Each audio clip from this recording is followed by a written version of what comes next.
मध्य प्रदेश की राज्यपाल श्रीमती आनंदीबेन पटेल जी,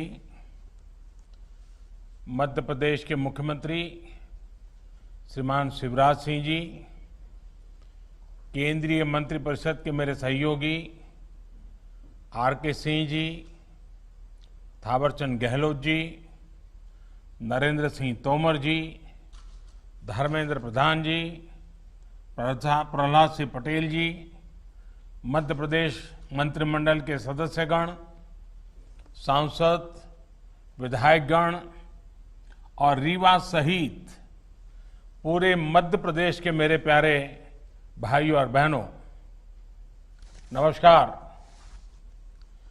आज रीवा ने वाकई इतिहास रच दिया है।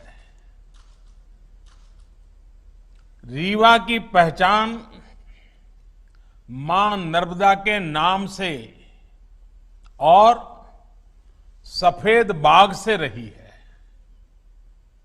अब इसमें एशिया के सबसे बड़े सोलर पावर प्रोजेक्ट का नाम भी जुड़ गया है।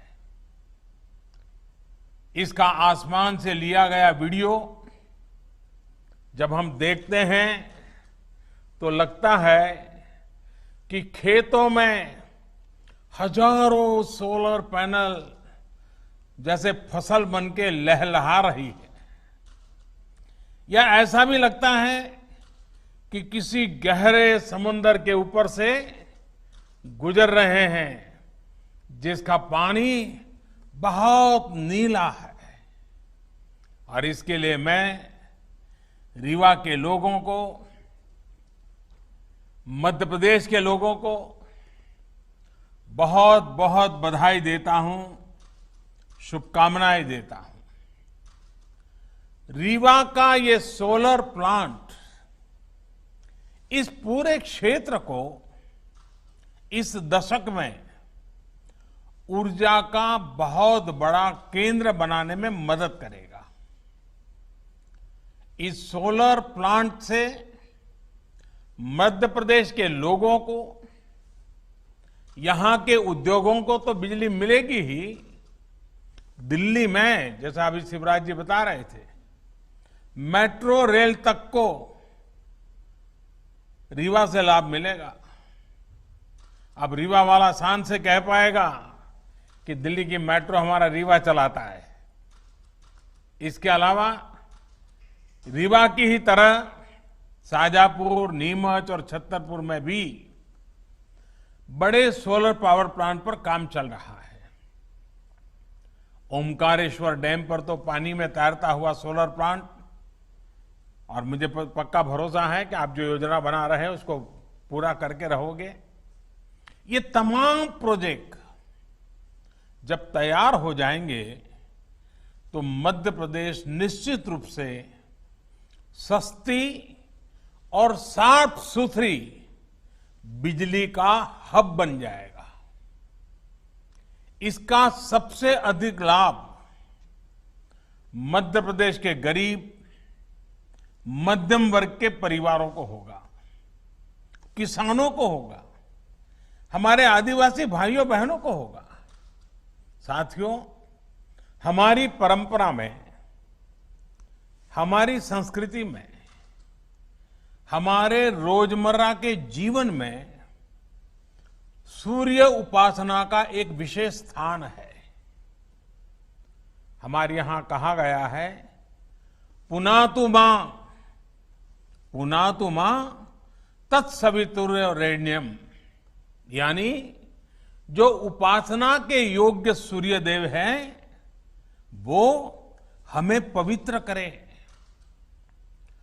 पवित्रता की यही अनुभूति आज यहां रीवा में है, हर जगह पर हो रही है।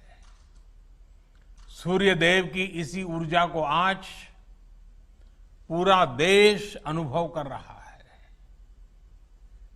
ये उन्हीं का आशीर्वाद है कि हम सोलर पावर के मामले में दुनिया के टॉप 5 देशों में पहुंच गए हैं। साथियों, सौर ऊर्जा आज की नहीं बल्कि 21वीं सदी की ऊर्जा जरूरतों का एक बड़ा माध्यम होने वाला है, क्योंकि सौर ऊर्जा श्योर है, प्योर है और सिक्योर है। श्योर इसलिए क्योंकि ऊर्जा के बिजली के दूसरे स्रोत खत्म हो सकते हैं, लेकिन सूर्य सदा सर्वदा पूरे विश्व में हमेशा ही चमकता रहेगा। प्योर इसलिए क्योंकि ये पर्यावरण को प्रदूषित करने के बजाय उसको सुरक्षित रखने के में मदद करता है।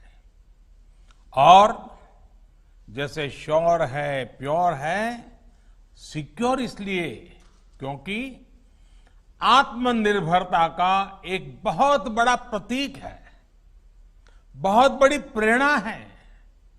ये हमारी ऊर्जा जरूरतों को भी सुरक्षित करता है।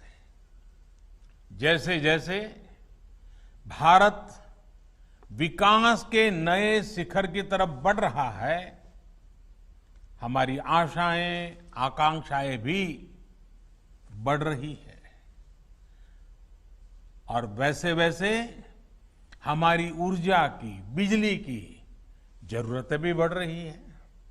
ऐसे में आत्मनिर्भर भारत के लिए बिजली की आत्मनिर्भरता बहुत आवश्यक है। इसमें सौर ऊर्जा एक बहुत बड़ी भूमिका निभाने वाली है और हमारे प्रयास भारत की इसी ताकत को विस्तार देने के हैं। साथियों, जब हम आत्मनिर्भरता की बात करते हैं, प्रगति की बात करते हैं, तो इकोनॉमी उसका एक अहम पक्ष होता है। पूरी दुनिया के नीति निर्माता बरसों से दुविधा में है कि इकोनॉमी की सोचे या एनवायरमेंट की सोचे। इसी ऊहापोह में फैसले कहीं एक पक्ष में लिए जाते हैं और कहीं दूसरे पक्ष में लिए जाते हैं। लेकिन भारत ने ये दिखाया है कि ये दोनों एक दूसरे के विरोधी नहीं है, बल्कि एक दूसरे के सहयोगी हैं।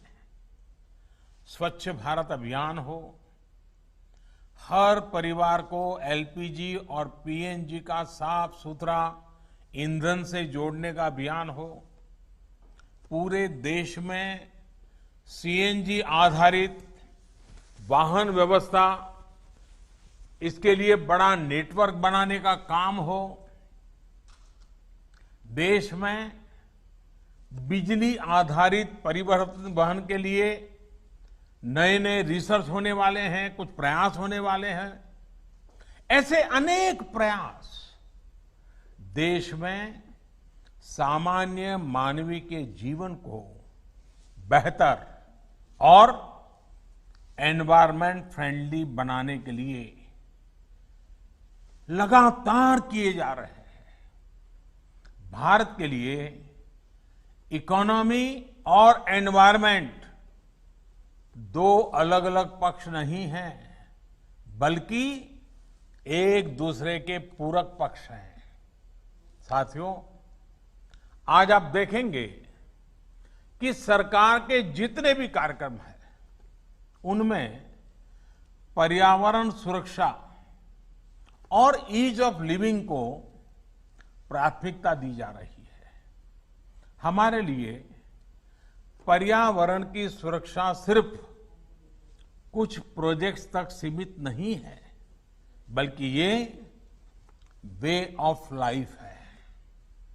जब हम रिन्यूएबल एनर्जी के बड़े प्रोजेक्ट लॉन्च कर रहे हैं, तब हम ये भी सुनिश्चित कर रहे हैं कि साफ सुथरी ऊर्जा के प्रति हमारा संकल्प जीवन के हर पहलू में दिखे। हम कोशिश कर रहे हैं कि इसका लाभ देश के हर कोने, समाज के हर वर्ग, हर नागरिक तक पहुंचे। मैं आपको एक छोटा सा उदाहरण देता हूं। साथियों, बीते 6 साल में लगभग 36 करोड़, ये आंकड़ा बहुत बड़ा है, 36 करोड़ एलईडी बल्ब्स पूरे देश में वितरित किए जा चुके हैं। 1 करोड़ से ज्यादा एलईडी बल्ब देश भर में स्ट्रीट लाइट्स में लगाए गए हैं। और सुनने में तो ये बहुत सामान्य बात लगती है। ऐसा इसलिए लगता है क्योंकि सामान्य तौर पर जब कोई सुविधा हमको मिलती है, हम उसके आदी हो जाते हैं, तो उसके इम्पैक्ट की या उसके होने या न होने की हमें कुछ महसूस ही नहीं होता। हम ज्यादा चर्चा भी नहीं करते। इस प्रकार की चर्चा तभी होती है जब वो चीज हमारे पास नहीं होती है। साथियों, ये छोटा सा दुधिया एलईडी बल्ब जब नहीं था तो इसकी जरूरत अनुभव होती थी, लेकिन उस समय कीमत पहुंच से बाहर थी,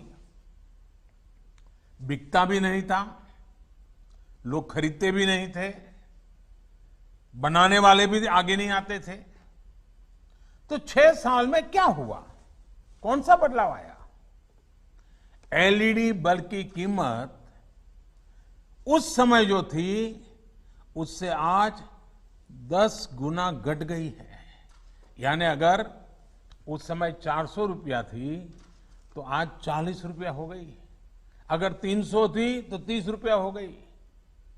अनेक कंपनियों के बल्ब, इसके बीच में मैन्युफैक्चरर्स में स्पर्धा हो गई, बल्ब बाजार में आ गए, दाम घटते गए और जो काम पहले 100-200 वाट के बल्ब करते थे वो अब 9 या 10 वाट के बल्ब करने लगे हैं। उतना ही उजाला दे रहे हैं। घरों और गलियों में एलईडी लगाने भर से ही हर साल करीब 600 अरब यूनिट बिजली, 600 अरब यूनिट बिजली, इसकी खपत कम हो रही है, बिजली की बचत हो रही है और लोगों को रोशनी भी अच्छी मिल रही है। इतना ही नहीं, हर साल लगभग 24,000 करोड़ रुपए की बचत हमारे देश के खास करके मध्यम वर्ग के परिवार के जेब में बचते हैं। हर वर्ष 24,000 करोड़ रुपए। ये बचत छोटी नहीं है। मध्यम वर्ग, निम्न मध्यम वर्ग के जीवन में तो इसके कारण बहुत नई एक रोशनी पैदा हो जाती है। यानी एलईडी बल्ब से बिजली का बिल कम हुआ है। इसका एक और महत्वपूर्ण पहलू है, एलईडी बल्ब से करीब 4.5 करोड़ टन कम कार्बन डाइऑक्साइड पर्यावरण में जाने से रुक रही है। यानी प्रदूषण कम हो रहा है। साथियों, बिजली हर किसी तक पहुंचे, पर्याप्त बिजली पहुंचे, हमारा वातावरण, हमारी हवा, हमारा पानी भी शुद्ध बना रहे, इसी सोच के साथ हम निरंतर काम कर रहे हैं। यही सोच सौर ऊर्जा को लेकर हमारी नीति और रणनीति में भी स्पष्ट झलकती है। आप सोचिए, साल 2014 में सोलर पावर की कीमत 7-8 रुपये प्रति यूनिट हुआ करती थी और जैसे शिवराज जी ने बताया उसके पहले तो और ज्यादा थी।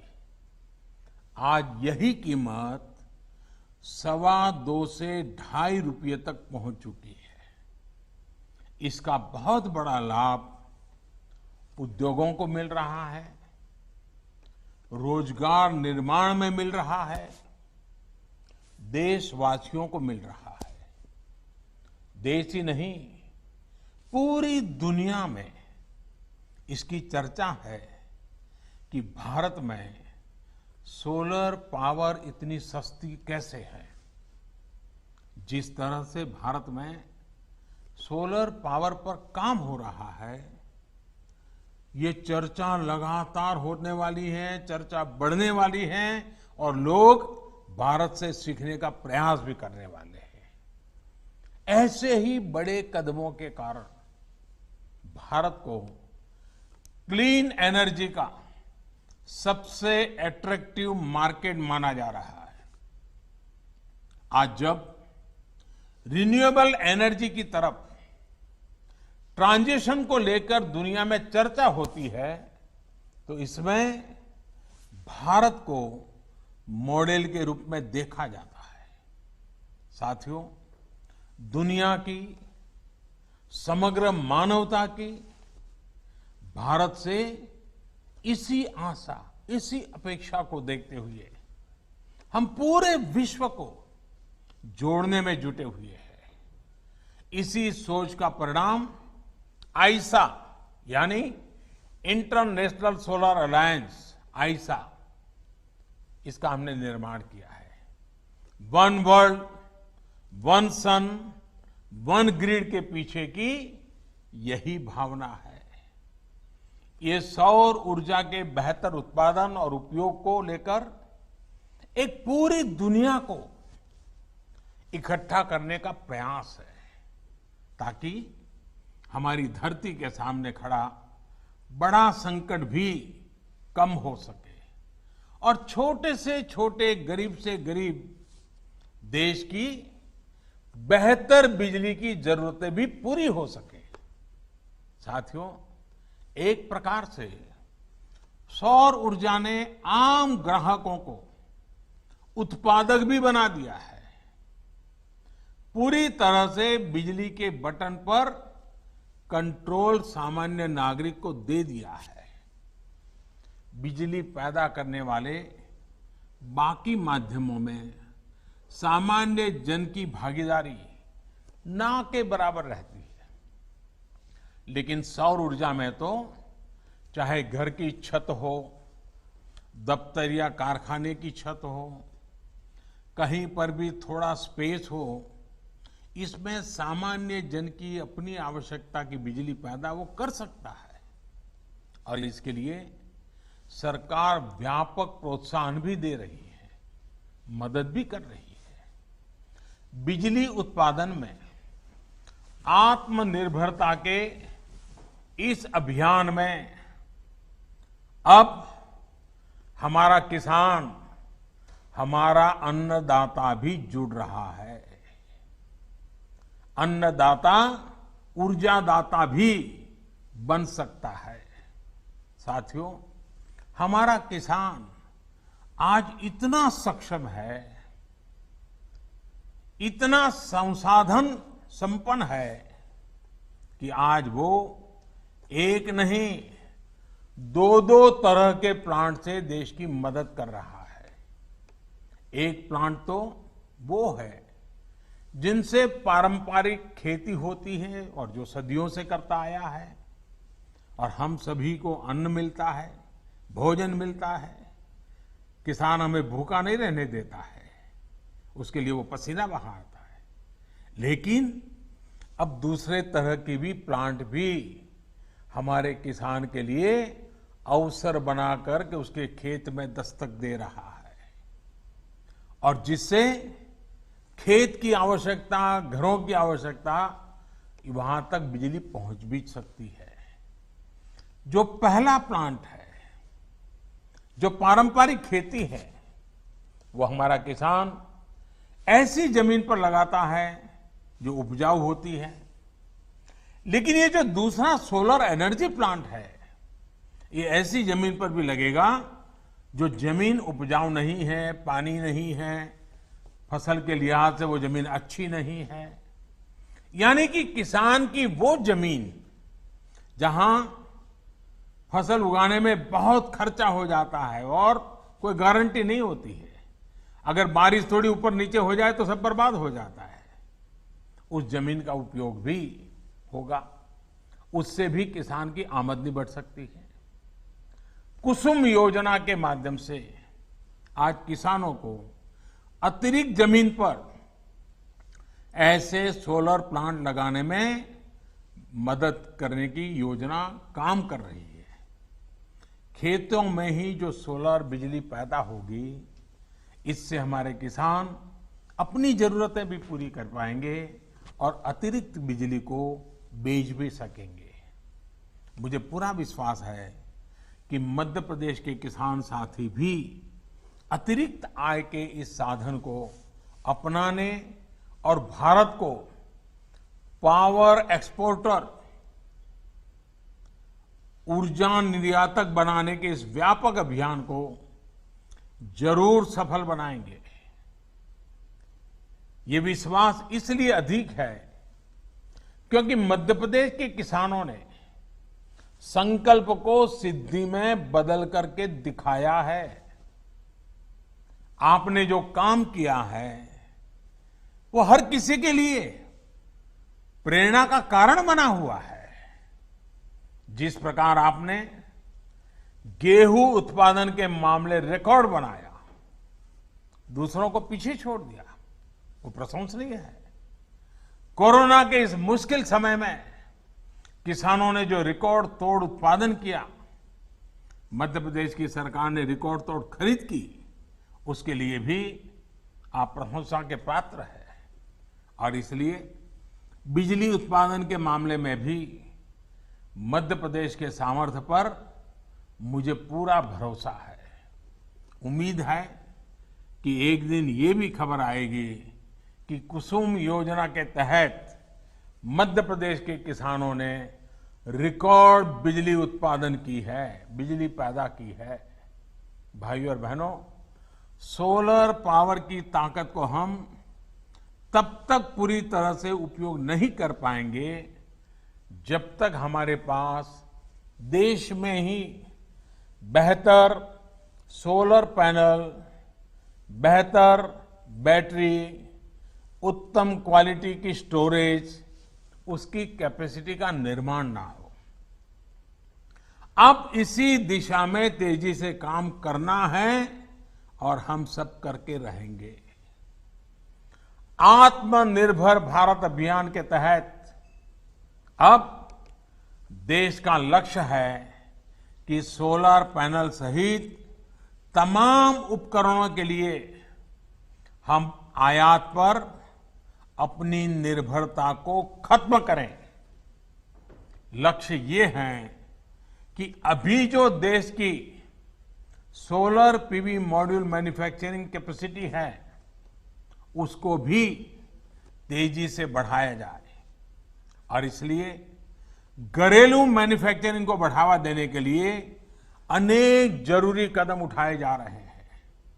अब जैसे कुसुम योजना के तहत लगाए जा रहे पंपों में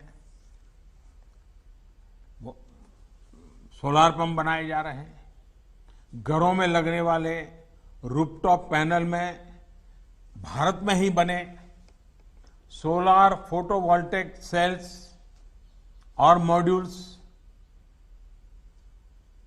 इसको हमने जरूरी कर दिए गए हैं। इसके अलावा सरकारी विभाग और दूसरी सरकारी संस्थाएं जो भी सोलर सेल या मॉड्यूल खरीदेगी वो मेक इन इंडिया ही हो, ये तय किया गया है। यही नहीं, पावर प्लांट लगाने वाली कंपनियां सोलर पीवी मैन्युफैक्चरिंग भी करें, इसके लिए भी प्रोत्साहन दिया जा रहा है। मेरा आज इस सेक्टर से जुड़े उद्यमियों से, युवा साथियों से स्टार्टअप से, एमएसएमई से यही आग्रह है कि आप इस अवसर को जाने मत दीजिए। इस अवसर का फायदा उठाइए। भाइयों और बहनों, आत्मनिर्भरता सही मायने में तभी संभव है जब हमारे भीतर आत्मविश्वास हो। आत्मविश्वास तभी आता है जब पूरा देश, पूरा सिस्टम, हर देशवासी, हम सब मिलकर के आत्मनिर्भरता की दिशा में चल पड़े। कोरोना संकट से पैदा हुई स्थितियों के बीच भारत यही काम कर रहा है। सरकार यही आत्मविश्वास जगाने में जुटी है। समाज के जिस तबके तक अक्सर सरकारें पहुंच नहीं पाती थी, आज उन तक सरकार के संसाधन और संवेदना दोनों पहुंच रही है। अब जैसे प्रधानमंत्री गरीब कल्याण योजना को ही लीजिए। लॉकडाउन के तुरंत बाद पहला कदम ये उठाया गया कि देश के 80 करोड़ से अधिक गरीब साथियों तक मुफ्त खाना पहुंच सके, उनकी जेब में थोड़ा बहुत खर्चे के लिए व्यवस्था रहे। और जब लॉकडाउन उठाया गया तब सरकार को लगा कि आने वाला समय तो बरसात का भी है, त्योहारों का भी है, और हमारे यहाँ तो दिवाली और छठ पूजा तक अब तो त्योहार ही त्योहार चलते रहते हैं और सभी संप्रदाय, सभी धर्मों के त्योहार रहते हैं। ऐसे में गरीबों को ये मदद मिलती रहनी चाहिए। इसलिए इस योजना को जारी रखा गया। अब गरीब परिवारों को नवंबर तक मुफ्त राशन मिलता रहेगा। इतना ही नहीं, निजी क्षेत्र के लाखों कर्मचारियों के ईपीएफ खाते में भी सरकार पूरा अंशदान दे रही है। इसी तरह पीएम स्वनिधि योजना के माध्यम से उन साथियों की सूद भी ली गई है जिनकी सिस्टम तक सबसे कम पहुंच होती थी। आज इस योजना से रेहड़ी, ठेला लगाने वाले लाखों साथियों को 10,000 रुपये तक के सस्ते ऋण बैंक से मिलने लगे हैं। हमारे लिए सबसे अधिक उपयोगी हमारे ये साथी अपने छोटे से कारोबार को बचा सके, चला सके।